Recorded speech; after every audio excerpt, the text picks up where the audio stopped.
Hi, how you doing? Good. How are you? I'm doing well. So I have some questions prepared for you today Okay. about your life. I'm a little nervous about my interview, but go ahead. We didn't do any really personal questions. Just Okay, that's probably a good thing. okay. So what was life like growing up for you? You know, I always think that my upbringing was really good. My family was not wealthy at all or anything. We had a small house. I had two sisters, but I had good parents, and they did a good job providing for us. And I just say all my memories of my childhood are fond memories. We had a nice neighborhood. Every Saturday, we'd have a bunch of boys out playing football or baseball. It's a lot different nowadays. Well, what made you want to become a teacher? That's a good question. I think some of the most influential people in my life were teachers. Probably one of the most influential teacher coaches was my wrestling coach, also my biology teacher, Mr. Jim Walker. He was a legendary coach at Lansing Eastern High School. Retired probably about 15 years ago. So he made quite the impression on me. When I was your age, I had no idea what I was going to do. If someone said to me, "Hey, York, you're going to be a teacher," I would have laughed in their face. I said, "No way. There's no way I could." Because in high school, I was a pretty average student. I wasn't a good student until I went to college. If you didn't become a teacher, how do you imagine your life would be? That's another good question. The one thing I found out about myself is that I'm really good with words. And I love trying to figure out the meaning of things when I read. And I like reading about law. So I always think about if I didn't become a teacher, I would like to be a lawyer. I think that'd be an interesting profession because I like how they think about things. But that's a tricky question. There's a part of me when I was in college I was thinking about pursuing a medical field, being a doctor or something. But the one moment that changed my life, this is a bit of a digression. I was living in East Lansing in an apartment going to Michigan State. And I remember I was putting up Christmas decorations in my apartment. And I was watching this boy ride his bike right in front of my apartment. And he hit a rock, went face first, his face went right into the sidewalk. And I saw this whole thing, so I went out there to help out. I called 911. And he was losing some teeth, and then a paramedic got there. This is a gross story. Paramedic got there, told me to get a glass of milk, and I had to collect about 10 teeth from the sidewalk. And then I had to go ahead and give it to the paramedic. But I was so grossed out by that and so freaked out that I realized that might not be a good profession to follow. Yesterday, you told us that you were in. I was, yeah. So how did you come upon joining? Okay. In high school, I had a very good friend. His name is Dan Kroll. And he signed up for a program called the Delay Entry Program. You can sign up the summer before your senior year. So he talked me into it. Well, I didn't realize, he really did a good sales job. And by him doing it, he didn't tell me this until years after he got a promotion for signing me out. But when I was a junior and senior in school, my parents weren't really pushing college like I would push college for my children. And it's just something that, I wasn't sure what I was going to do. I just felt like I needed more focus. And I signed up. 2 weeks out of high school, I was in boot camp in San Diego, California. What was it like while you were deployed, and where were you? Okay. My job was, I was a electronic repairman to a radar unit attached to an artillery unit. That was my final job when I got out 4 years later. The Marine Corps, I would say, is kind of like the first line of a Dickens novel. It was the best of times, it was the worst of times. Meaning that when you're in the Marine Corps, any armed service, there's always people telling you what to do. And sometimes the people telling you what to do might not be the sharpest crayon in the box, so to speak. And so that's a little frustrating at times. But at the same time, I lived out in Southern California for a couple of years. I was in Okinawa, South Korea. I was in South Korea during the 1988 Olympics. I thought that was pretty cool. Probably the most enjoyable time I had in the Marine Corps after we were deployed along the DMZ, a really dangerous spot between North and South Korea. They gave us a 4-day pass in Seoul, Korea, and that was a lot of fun. Seoul's a great city. Well, that was part of our next question was, what was like one of the best things over here? One of the best things when I was there, Seoul, it's just so many things, just interacting with the Korean people. They're just very interesting people. Walking around, they're very friendly to Americans, at least they were in 1988. I was also stationed in Okinawa. Okinawa, once you got off base, it was like an island. It was a lot like a place like Hawaii. It was beautiful, very beautiful. It was a coral island. And on the weekends, I took the opportunity to go out and look at things and sightsee. So that was very interesting. So the bad things, sometimes you're out in the field for 2 months straight. And one of the gross things I told people that we'd go weeks without a shower. We'd take a cloth and clean up a little bit, but you're just out in the field, you're grubby, you're doing your job. But, hygiene is something that wasn't, it was hard to keep up on your hygiene.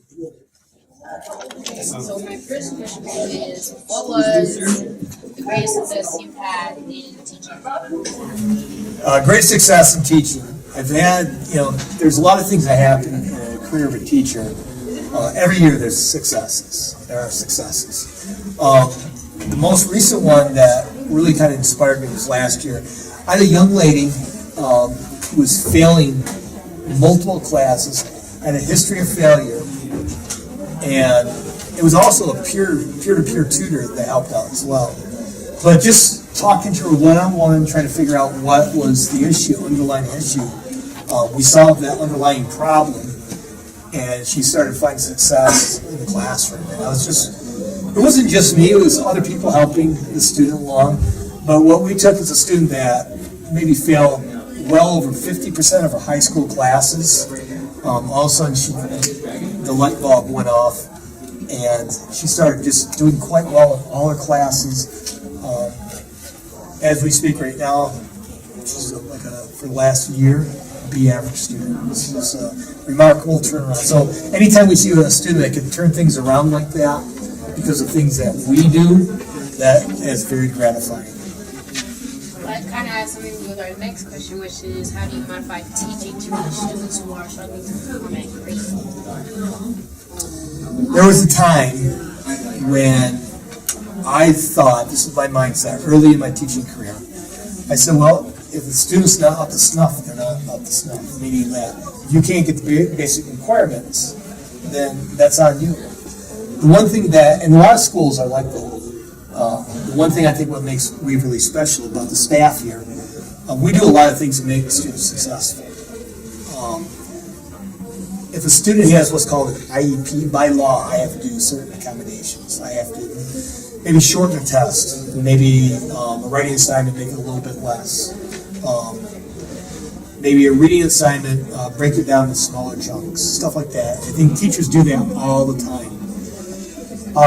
Me personally, I do consider student circumstance. Our students at Waverly come from a variety of backgrounds, but it's not uncommon to have a student that might have a family issue struggling or a personal issue or something like that. And I do try to take that into consideration and then make a plan for that student to get caught up in the class. I'm working with a student right now where she has had some personal crises in her life. And one of the things I've done is, all right, don't worry about these little things. Let's just focus on the big things like the quizzes and the tests. Get caught up. This is your time frame, and I think you can do it. So we try to work with students. We want them to be successful. We're not trying to break students down. We're trying to build them up. Our last question doesn't necessarily have to do with school per se, but it's what interests do you pursue outside the classroom? Okay, so I have a family. I have 2 teenage boys who are involved with their sports. Other things like I'm a member of the YMCA, so a lot of times after school or in the evening I'll go to the YMCA and go work out, and run on a treadmill or something like that. So I enjoy fitness. I do some writing. I have a side business as well. Especially if you know anybody getting married, I videotape weddings. It's a lot of fun. So a lot of the skills that we're learning in digital filmmaking, I'm applying it to make a little money on the side, filming and editing weddings. What type of sports do you usually pursue? They both wrestle. They played football in the past and basketball. I was a wrestling coach here for 17 years. Before, well, there's a couple of coaches between me and Coach Tyler. Coach Tyler. I've been to a few wrestling practices. You have, really? Okay. So, you know how tough of a sport it is. Former surgery. Yeah, it's not, it's tough sport. What are some of the weddings you said videotaped? Well, actually, Mrs. Zabadi, I did their wedding and cut them a pretty good deal. And I made pretty much 2 half-hour videos. A half-hour video of the wedding, and I have a 2-camera setup, so I have one focus on the altar, and I have one like wide shot camera so I can cut away. And then the most entertaining part is the reception. So I would videotape the speeches, the dances, like the first dance, all the fun stuff in the wedding. For their wedding was at the MSU Kellogg Center, and it was a lot of fun. They had a fun DJ, and I'm very proud of the video that I did for them. What's the most like extravagant wedding you did? I did a wedding in a big convention area in Grand Rapids. It was actually my first one, so it was pretty good, but I made some mistakes in it by not getting the right coverage. So, for example, there was a sequence, I had a camera failure, and the camera wasn't picking up my audio correctly, but I cheated around it, so I took the song, I bought the same song that was playing on iTunes in the background. I synced it up so it sounded like it was the actual music from the wedding. It was actually a song from iTunes. For some reason, like the camera I was using, the audio pickup wasn't working. So I figured it out, fixed it. Thank you for answering that question. No problem. Anything else? I feel like I have a tendency to ramble when I'm talking, so make sure you edit this well. I think it's good.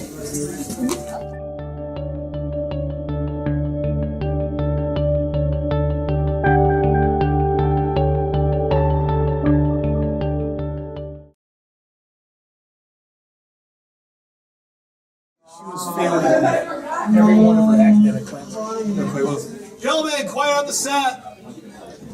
Ryan, shh. Can you guys be quiet for about 3 minutes? It's just whisper level right now.